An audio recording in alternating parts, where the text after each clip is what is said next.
My name is Kevin Liberty. I'm a police officer first class with Fairfax County Police Department. I'm assigned to the Franconia Station. So September 11th, 2001, I was a civilian employed with the police department. I was a police dispatcher assigned to the communications center. The police department at the time actually ran communications for the police and fire department and the 911 center. So in 2001, I had actually been there for 8 years as a civilian. I started in 1993. We woke up in the morning to a ringing telephone. The phone kept ringing over and over. At first I didn't answer it. And after about the third or fourth time that the phone was hung up and they called back, I finally picked the phone up. Hello? And it was my brother. And he said, "You have to turn the TV on. You have to see what's going on." So I turned the TV on. It was just after the first tower had gotten hit. Kind of trying to wrap my head around that, what was going on. I was immediately concerned for relatives in the city. My family's from New York City. Family on the police department. And later on, found other family members that I've since gotten close to on the fire department. So there was an immediate concern, especially with my one cousin who was a detective with the department. What happened after that, in the interim, Pentagon was hit. We were actually watching TV. They cut from New York City over to the Pentagon. Actually, my wife said, as soon as they changed the screens, that's DC, and there's nothing going on in DC. Well, there was something going on in DC. So what happened after the Pentagon got hit, we ended up calling the dispatch center. "Do you need people to come into work?" And they said yes. Changed into my uniform just as I was leaving my apartment.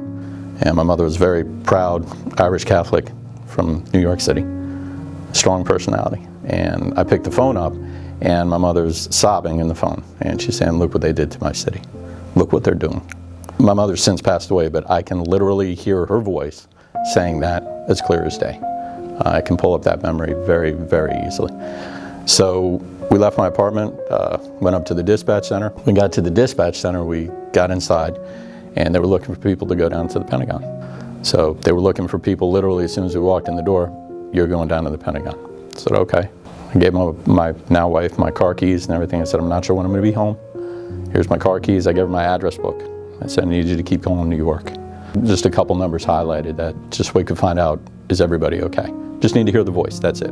Got into a fire department vehicle with Greg McIntosh, captain in the fire department, drove us down there. When we left the dispatch center in Annandale and we got on the Beltway to go down to the Pentagon, there's absolutely no traffic. It is very spooky and surreal to get onto the interstate, and there is literally zero cars. State police had blocked off every exit. Now we're racing up the interstate toward this huge column of smoke that's coming from the horizon. And we're listening to the radio traffic, a lot of things, it's a very dynamic, fluid kind of situation, a lot of things still going on at the Pentagon. So we got to the Pentagon, waiting for more equipment to come in. The communications platform vehicle that I was assigned to that day, we're waiting for that to get there. So we stopped in the south side parking lot. Building's burning, got out of the vehicle that I was in. The first thing that I noticed, which I can still smell, if I think about it, it was burning jet fuel. The smoke was hanging real low, kind of over the building and everything. It was a beautiful day out, I remember that too. But you definitely remember that smell. There's thousands of people milling in the parking lot. People are walking toward the interstate, they were walking over toward Pentagon City. I guess everybody was trying to just get out of the area as best they could. And I remember looking across the parking lot, and now we have people running toward us to run past us. I don't know what they're running from, but it can't be good. Military people in uniform, civilians, cops, the whole 9 yards. So it turns out what it actually was a F-16s, probably DC National Guard, came really low and really fast over the building. And you could see, at this point, you could actually see the armament underneath the wings. I remember that stood out too.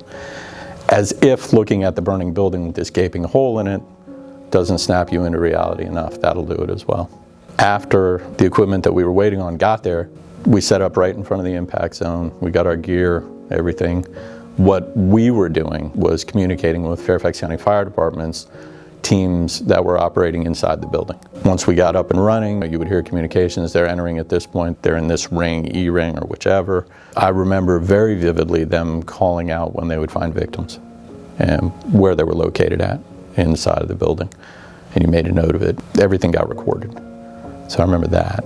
The day seemed to go by really fast because there was so much going on. And again, it seemed very surreal that 2 hours ago I'd seen this on TV, and now I'm standing right in front of it. Even now, this far, into it, 20 years later, it's kind of hard to wrap your head around some of it, Things I saw weren't that bad. I was outside the building. I never went inside the building, nothing like that. And certainly compared to what happened in New York, one doesn't diminish the other at all, but it's just two different types of situations. The Pentagon was more spread out. In New York, everything's built up, it comes straight down. Hard to wrap your head around, really, what you were seeing. You knew that you had a job to do, whether it was a big job or a small job, whatever it was, and you did that, but right in front of you is just nothing but chaos and destruction. One thing that I saw that I always remember, and I actually see pictures of it, so we were right in front of the impact zone, and I remember getting out of the truck that I was in, the communications vehicle. Would step out and looking at the building, and on the top floor of the impact zone, right on the left-hand side, gaping hole in the building, there was a file cabinet with a PC on top of it, like a cathode ray, a CRT, big screen. And I remember standing outside and I'm looking at that, and I'm like, 2 feet to the right is a hole 100 feet wide, and the building is just demolished. Yet that computer screen stayed right up on top of that file cabinet. It's not like it landed there. And for some reason, that image has stuck in my head, because it's like you've gone from a completely safe, sterile environment to total destruction. Well, very surreal. I remember talking with my father afterwards, and he said, now you've seen exactly what the ideology of hate can do. He said, you were there in person and you've seen it. And I've never forgotten that. Just made a quick phone call to Christine, and she was really excited when I got on the phone. Did you hear from anyone? She said, I heard. They're all okay. And okay, that was all I needed to hear. That was a tremendous weight being lifted off my shoulders. Even though they came out of it okay, nobody was untouched by it. And a lot of them struggle to this day greatly. 20 years now of seeing them have that build up to a day that they really would just rather forget. That's a tough thing. And certainly when it's family members, I wish I could take it away.